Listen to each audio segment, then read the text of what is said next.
Admiral Du Young could not sleep. He stood by the large window in his office, looking at the three moons that hung in the purple sky of Capital World. His antennae moved slowly as he thought about the message he had received earlier that day. The message that would change everything. He picked up his data pad and read Dr. Hay Newell's report again. The words seemed to jump off the screen. Evidence of human civilization found. Du Young had grown up hearing stories about humans, just like everyone else. They were supposed to be myths, stories told to children before bed. But now, the door chime rang softly. "Enter," Du Young said, turning away from the window. Dr. Hay Newell walked in. She looked tired, her usually neat uniform wrinkled from long hours in the research lab. Her four-fingered hands held a large box carefully. "Admiral," she said, bowing slightly.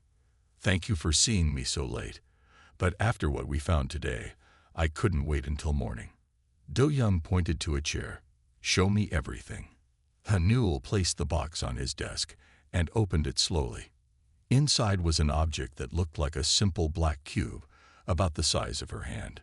"This was deep in the ruins of the 7th sector," she explained. "We almost missed it, but when my team cleared away the last layer of dirt," she pressed a hidden button on the cube's surface.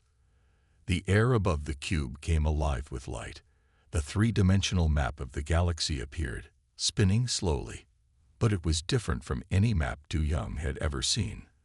There were markings and routes he didn't recognize, and many of the stars were labeled with strange symbols. "This is impossible," Du Young whispered. "This map shows travel routes that shouldn't exist. Some of these stars, they died out thousands of years ago." "Yes," Hay Newell said, her eyes shining with excitement. "This map is at least 50,000 years old. And look at this." She touched another button. A new image appeared. It showed beings that looked almost like people from the Confederation, but different. They stood on two legs instead of four. They had no antennae. Their skin wasn't covered in scales or fur. They were humans. "These recordings are real, Admiral," Hay Newell said firmly. "We've tested them in every way possible. They're not fake. They're not stories. Humans were real." Du Young sat down heavily in his chair. If this was true, it would change their whole understanding of history.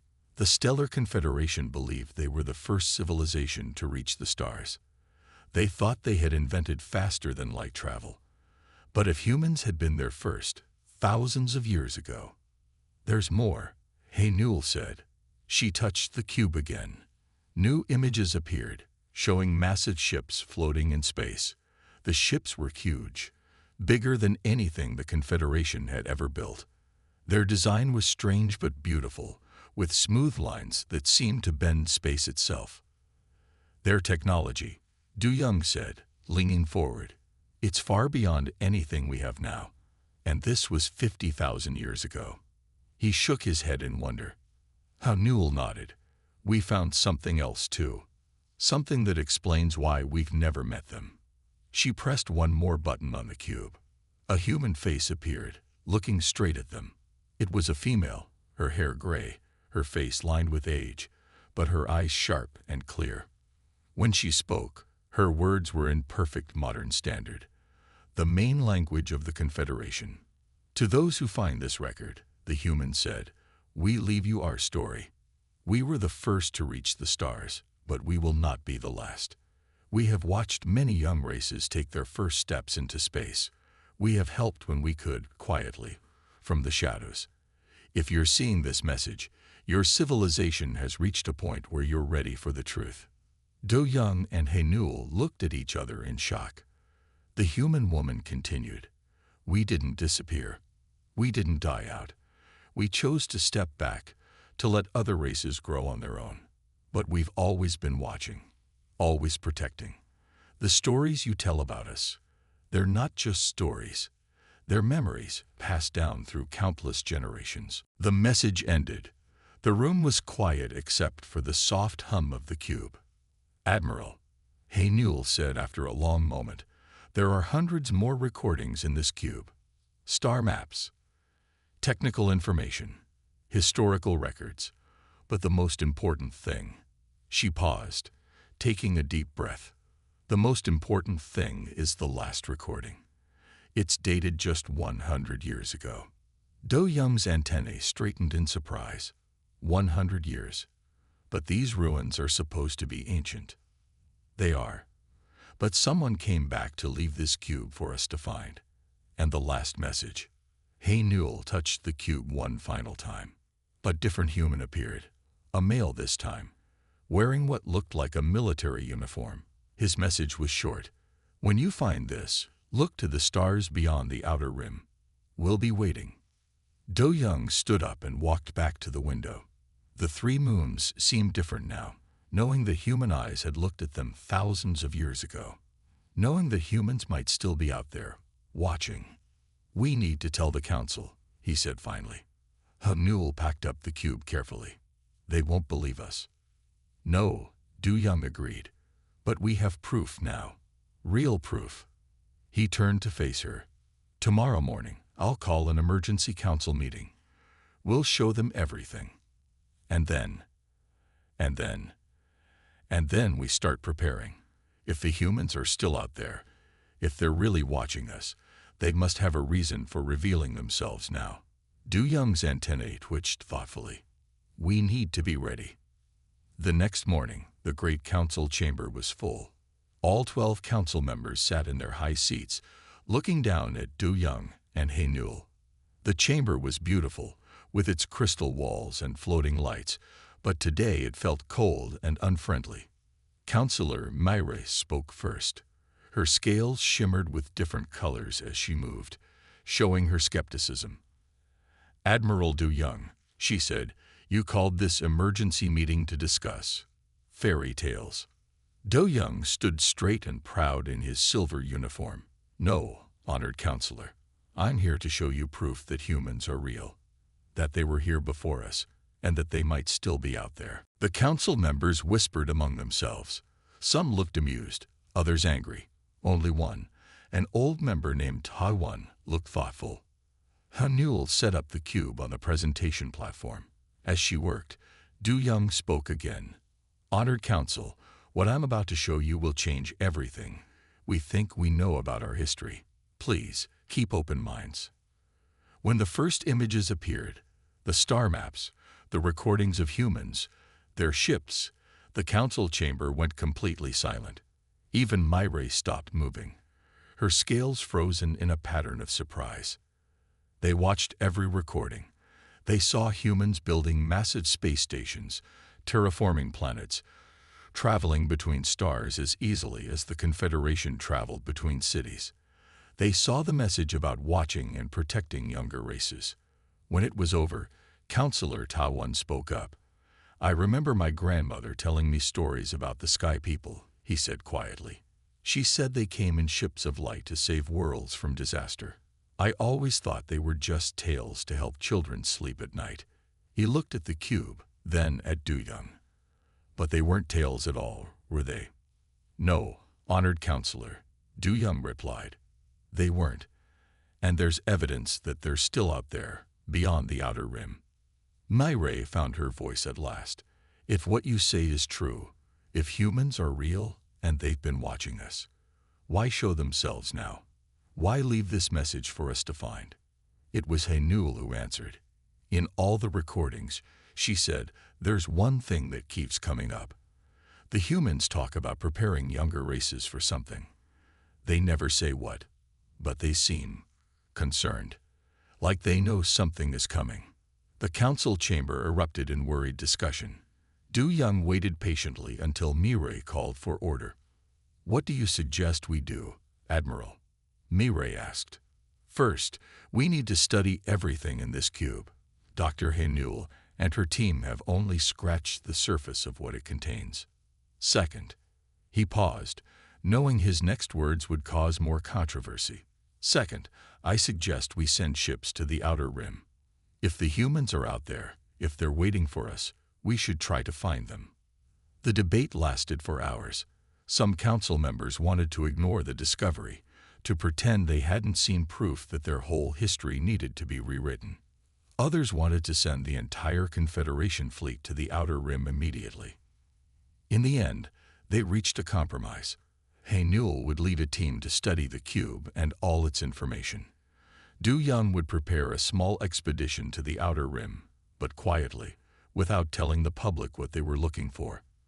As Du Young left the council chamber that evening, he felt both excited and nervous. Somewhere out there, the beings from his childhood stories were real and waiting.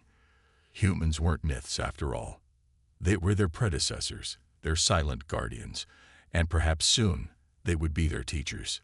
He looked up at the purple sky, at the 3 moons, and the stars beyond them. "We're ready," he whispered, though he wasn't sure if he was trying to convince himself or the humans who might be watching.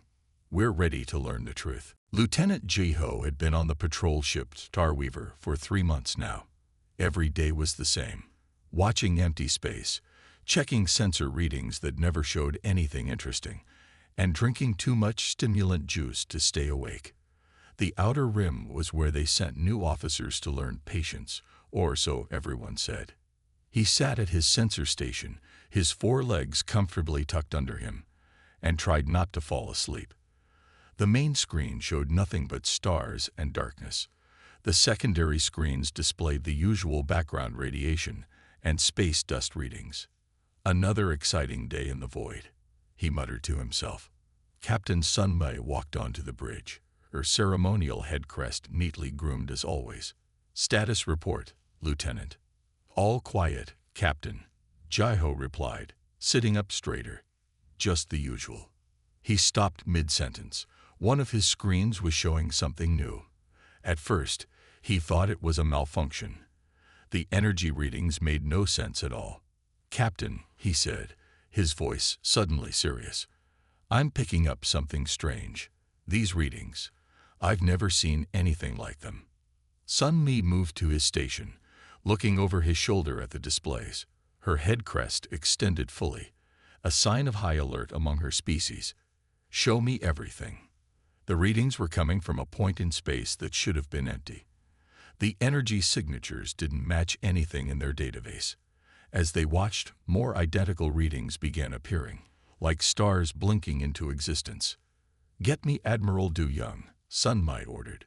"Now." Jiho's hands flew over his communication panel. Within moments, Admiral Du Young's face appeared on the main screen. He looked like he hadn't slept in days. "Captain Sunmei," Du Young said. "What's so urgent?"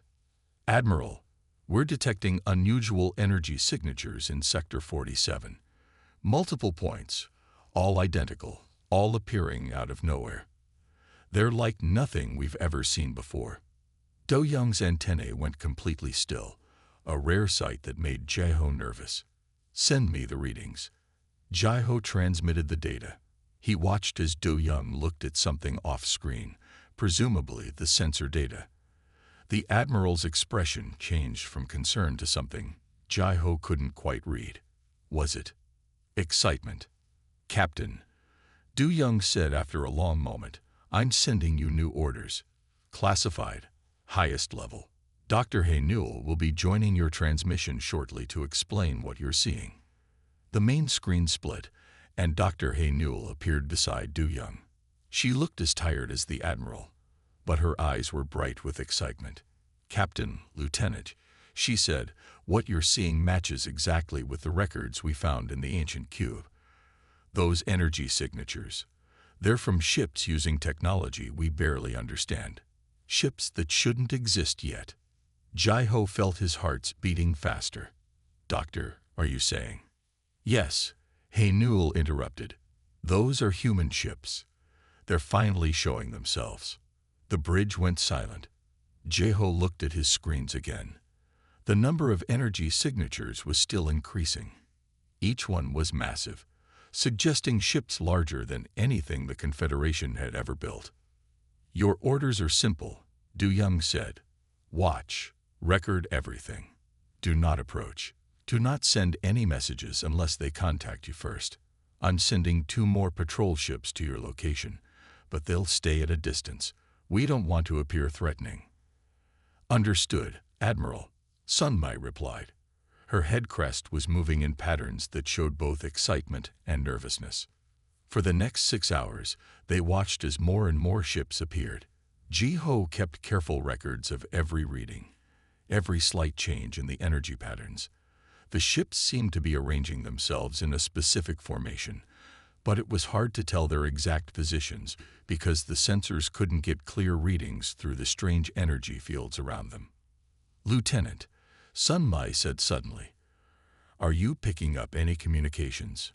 Any signals at all from them?" Ji-ho checked his readings again. "No, Captain. Nothing we can."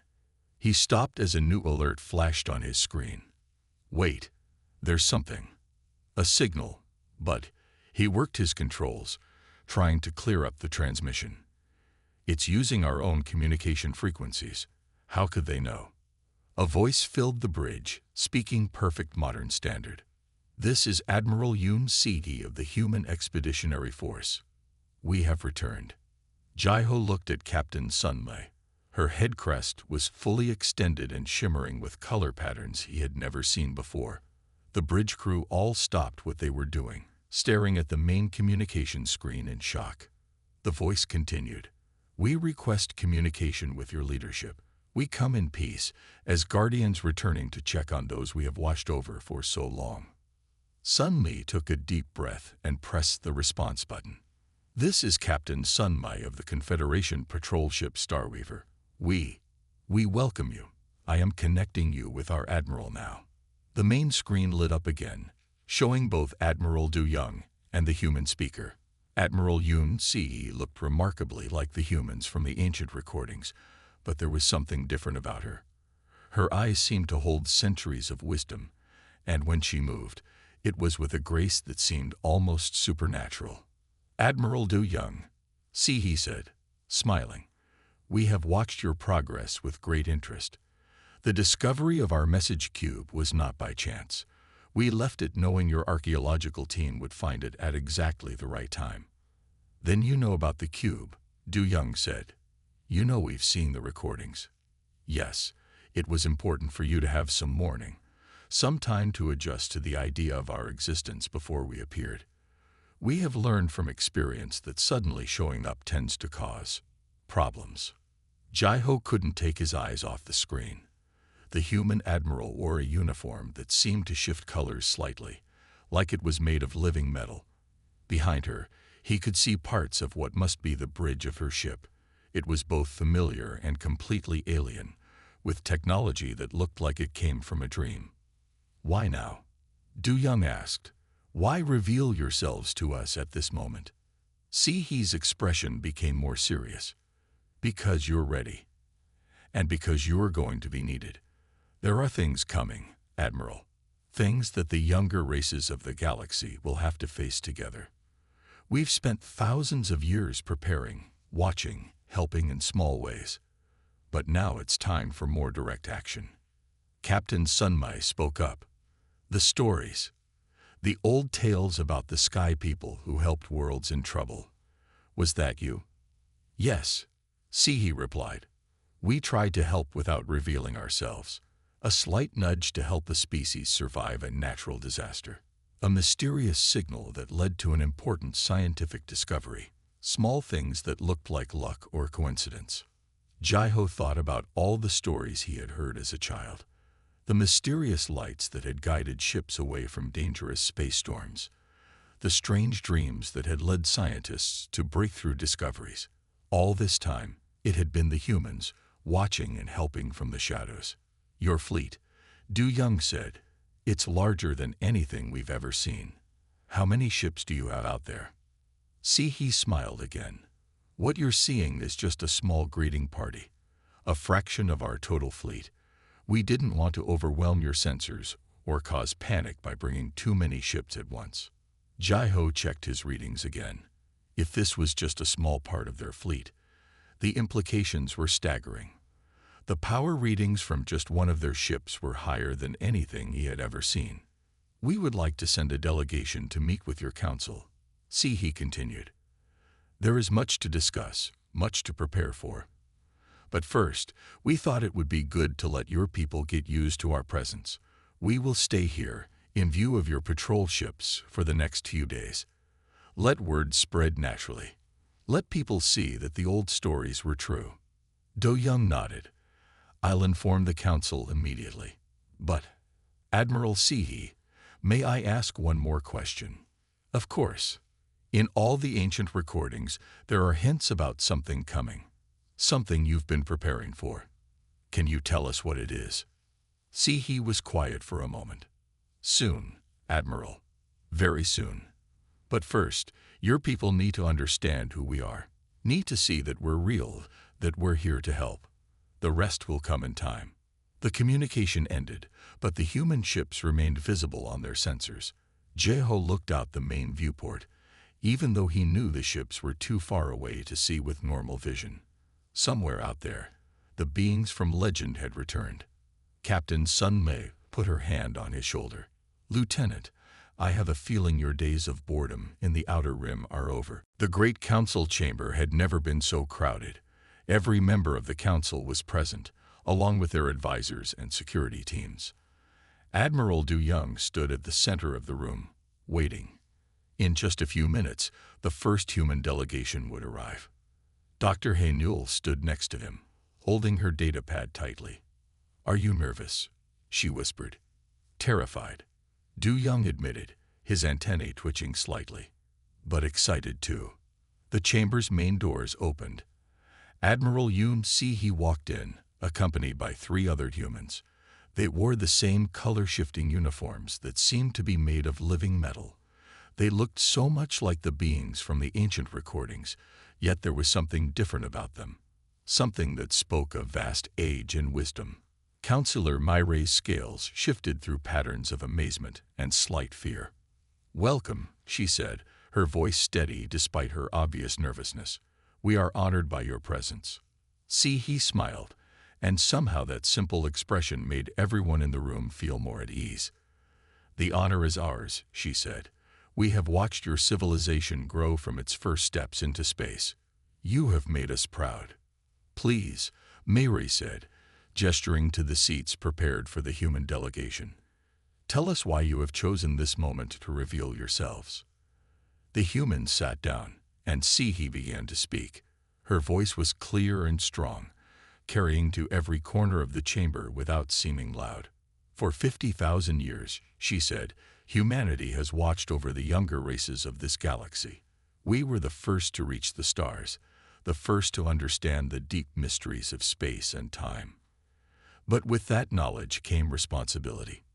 She touched a small device on her wrist, and a hologram appeared in the center of the chamber. It showed the galaxy, but not as anyone had seen it before. There were patterns in it, flows of energy that connected everything. "What you're seeing," Si-hee continued, "is the true nature of our galaxy. It's not just stars and planets and empty space. It's alive, in its own way. And it's part of something much bigger." One of the other humans, a tall male who had been introduced as Commander Tamin, spoke next. "Long ago, we discovered that the galaxy goes through cycles. Every 100,000 years, something happens, something that tests every living species. The last cycle ended before your people had even learned to make fire. The next one is coming." The chamber erupted in worried whispers. Du Young felt his heart beating faster. This was what the ancient recordings had hinted at, the thing the humans had been preparing for. "What kind of test?" Counselor Taiwan asked. "What happens during these cycles?" Si-hee's expression became more serious. "Reality itself changes. The barriers between dimensions grow thin. Things that should not exist try to enter our universe. In the past, many civilizations were lost. Only those with the right knowledge and technology survived. That's why we've been watching," Taimin added. "Why we've helped in small ways. We wanted you to develop on your own, to grow strong and independent. But we also needed to make sure you would be ready when the time came." Hamnul stepped forward, her scientific curiosity overcoming her awe of the humans. "The cube we found," she said. "The one with all the recordings. You left it for us to find at this specific time, didn't you?" "Yes," Si-hee replied. "We knew when you would find it. We've gotten very good at calculating probabilities over the millennia. The cube was meant to prepare you for our arrival, to help you understand that the old stories were true. But why? Mireille asked. Why not just tell us everything from the beginning? Why hide and only help in secret? The third human, a female scientist named Jinne, answered this question. Because every race needs to develop its own strength, its own way of thinking. If we had revealed ourselves too early, you might have become dependent on us. You might have tried to copy our technology instead of developing your own. We needed you to be truly independent before we could work together as equals. Do Young thought about all the strange coincidences in Confederation history, the mysterious signals that had led to scientific breakthroughs, the unexplained phenomena that had saved worlds from disaster. You've been guiding us all along, he said. Every major discovery, every leap forward. You were there, weren't you? Sometimes, he admitted, but not as often as you might think. Most of your achievements were your own. We only helped when it was truly necessary, when the alternative would have been devastating. The fourth human, a quiet male named Daho, who had been introduced as their chief engineer, stood up and walked to the center of the chamber. He touched another device, and new holograms appeared, technical diagrams, mathematical formulas, and strange symbols that no one in the Confederation had ever seen before. These, he said, are the basics of what you'll need to know. The technology that will help you survive what's coming. We'll teach you, help you understand and build it yourselves. But you don't have much time. The cycle is already beginning. How long? Mireille asked, her scales now showing patterns of deep concern. 5 years, he said quietly. Maybe less. We can already see the signs. The barriers between dimensions are starting to weaken. Soon, you'll be able to see them too. The chamber was silent as everyone tried to process this information. 5 years to learn technology that the humans had taken thousands of years to develop. 5 years to prepare for something that had destroyed entire civilizations in the past. We're not alone in this, are we? Du Young asked suddenly. You must have contacted other races too. He smiled again. Yes. All across the galaxy, other human ships are having conversations just like this one. We've been watching many young races, helping them all prepare in their own ways. When the time comes, we'll all need to work together. And you think we're ready? Ta One asked. Ready to learn all of this, to face whatever's coming. More than ready, Jinne said firmly. We've watched your people solve problems in ways we never thought of. You've developed technologies that approach problems from completely different angles than we did. That's exactly what we need. New ways of thinking, fresh perspectives. He stood up, and somehow she seemed taller, more impressive. The Confederation isn't just ready to learn from us, she said. You're ready to teach us too. Together, we can face what's coming. Together, we can protect this galaxy and everything in it. The humans' message was clear. They weren't just revealing themselves to help. They needed the Confederation's help too. They had been preparing younger races not just to survive, but to be allies in whatever battle was coming. As the meeting continued into the night, plans were made. Human teachers would come to every major world in the Confederation. Confederation scientists would share their unique discoveries with the humans. Together, they would prepare for whatever the cycle would bring. Do Young looked at Hainul, who was deep in discussion with Jinne about some complex scientific principle. He saw Mireille talking with Cidi, her scales now showing patterns of determination rather than fear. All around the chamber, humans and Confederation members were beginning to work together, beginning to plan. The myths had become reality, but they had become something more too. The humans weren't just ancient guardians coming to help. They were allies, partners in facing whatever was coming. The stories had always said the humans would return when they were needed most. Now Du Young understood. They had returned not just because they were needed, but because the Confederation was finally ready to stand beside them as equals. 5 years passed quickly. The Confederation changed more in those 5 years than it had in the previous 100. Human teachers worked alongside Confederation scientists in every major research center. Human ships patrolled space together with Confederation vessels. What had once been myths were now everyday reality. Admiral Du Young stood on the observation deck of the new Joint Command Station Unity. Next to him stood Admiral Yun Si, both of them watching the combined fleet exercises through the large window. Confederation ships flew in perfect formation with human vessels, practicing maneuvers that would have seemed impossible just a few years ago. They learned quickly, Sigi said, smiling. Your pilots have mastered techniques that took us decades to develop, and your engineers have helped us improve our ships in ways we never imagined, Du Young replied. His antennae moved in a pattern of pride and satisfaction. The new hybrid drives are working perfectly. The hybrid drives were just one example of what humans and the Confederation could achieve together. By combining human knowledge of space-time manipulation with Confederation expertise in energy management, they had created something entirely new. The ships using these drives could move through space in ways that defied old understanding of physics.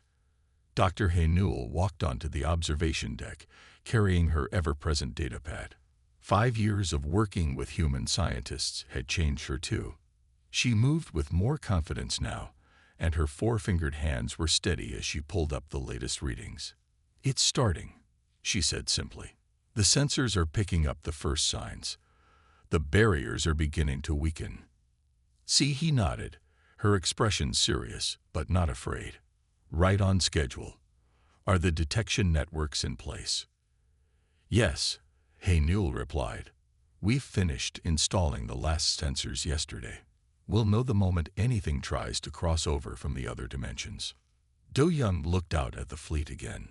Hundreds of ships, human and Confederation working as one. Similar fleets were gathered at strategic points all across the galaxy. Other young races that the humans had washed over were ready too, each bringing their own unique strengths to the coming battle. Tell me again, he said to Sihi, what happened in the last cycle, the one before humans reached the stars. Sihi turned away from the window. We found records in the ruins of the civilizations that came before us. Every 100,000 years, the walls between dimensions grow thin. Things from other realities try to enter our universe. The laws of physics start to break down in places. The last time it happened, only a few species survived, and they left warnings for those who would come after. Like you left warnings for us, He Newell said. Yes, but we did more than just leave warnings. We stayed, we watched, we helped when we could. We didn't want any young race to face the cycle alone like we did. A new alarm started beeping on He Newell's datapad. She looked at it, her expression changing from concern to determination. We've got our first confirmation. A dimensional tear is forming in Sector 89. Show me, both admirals said at once. He Newell activated the main display screen. It showed a point in space where reality itself seemed to be cracking. Strange lights and impossible colors leaked through from somewhere else, somewhere that shouldn't exist in their universe. All ships, battle stations, Du Young ordered through his communicator. This is not a drill. Form up according to Plan Alpha. They watched as the combined fleet moved into position. Human ships with their advanced technology formed the outer ring. Confederation ships with their newly improved weapons and shields formed the inner ring. They had practiced this formation countless times over the past 5 years. Look, He Newell said suddenly, pointing at her readings. The tier, it's different from what your records predicted. The energy pattern is not quite what we expected. Sihi looked at the data. You're right. The cycle is following the same basic pattern, but the details are different.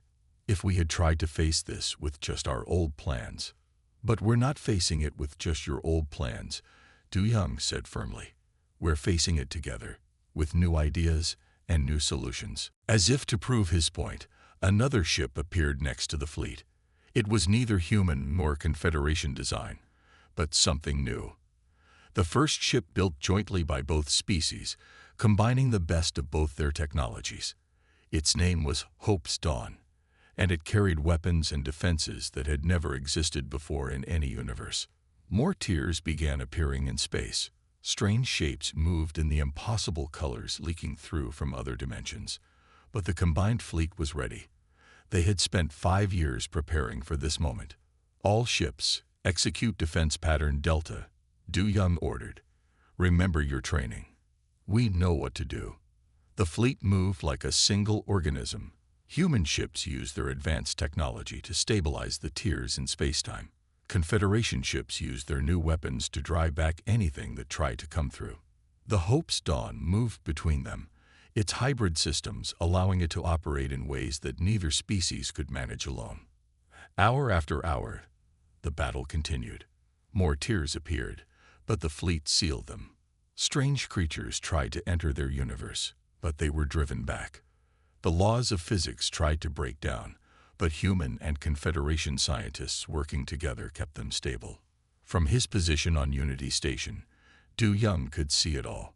He watched as human and Confederation crews worked together, each making up for the other's weaknesses, each adding their own strengths to the fight. The myths hadn't done justice to the reality. Humans weren't just advanced beings who had come to save them. They were partners, equals in defending the galaxy. "Admiral," Newell called out, excitement in her voice. "The tiers, they're starting to close. The barrier is stabilizing. It's working." He smiled, but she wasn't surprised. "Of course it's working. We're doing something that's never been done before in any cycle. We're not just fighting the change. We're working together to guide it, to shape it into something new." Do Young understood what she meant. In previous cycles, civilizations had tried to fight the changes alone. They had tried to keep their universe exactly as it was, but by working together, humans and the Confederation had found a new way. They weren't just defending against the cycle, they were helping their universe evolve safely into something new. As the last tiers sealed themselves and the strange lights faded, Du Young looked at the combined fleet. The ships were battle-scared but victorious. Human and Confederation crews were already working together to repair the damage, to strengthen their defenses for the next wave. "What happens now?" he asked Ce. "Now," she replied. "Now we keep working together. This was just the first wave. The cycle will last for several years. But more importantly, we've proven something today. We've shown that different species, different ways of thinking, different approaches to technology, they're all stronger when they work together." Newell was already analyzing the data from the battle, working with both human and Confederation scientists to understand exactly what had happened. "We're learning so much," she said.